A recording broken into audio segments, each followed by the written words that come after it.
Sa pinakahuling babala ng pag-asados kaninang umaga, ika-negatibo 16 na Enero, patuloy na kumikilos pa northwest ang tropical storm Ada habang nananatili ang lakas nito. Taglay nito ang malalakas na ulan sa ilang bahagi ng Visayas at Mindanao. Maulap na kalangitan na may kalat-kalat na pag-ulan at pagkulog-pagkidlat. Sa Eastern Visayas, Caraga, Davao Oriental, Camiguin, Misamis Oriental, Bukidnon, Albay, Sorsogon, Masbate at Catanduanes. Samantala, umiiral ang northeast monsoon, amihan sa hilaga at gitnang Luzon.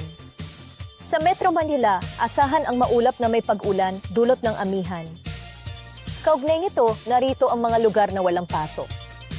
Sa Bicol Region, Camarines Sur kasama ang Karamuan, lahat ng antas, public ampersand private, Catanduanes, Bagamanok, Pandan, Panganiban, lahat ng antas.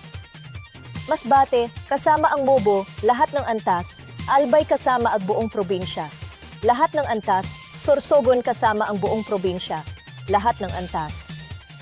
Catanduanes, Karagdagang Bayan, kasama ang Bato, Karamoran, Digmoto, lahat ng antas, Camarines Sur, Karagdagang Bayan, kasama ang Tigaon, lahat ng antas. Sa Eastern Visayas, Eastern Samar kasama ang buong probinsya, lahat ng antas, Northern Samar kasama ang buong probinsya, lahat ng antas, Biliran kasama ang Kawayan, lahat ng antas.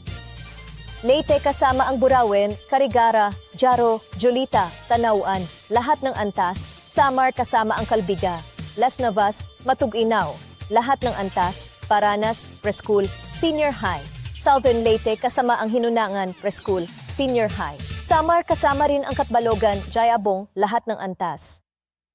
Sa Negros Island Region, Negros Oriental kasama ang Anjuyod, lahat ng antas para sa mga opisina nakadepende sa local government units.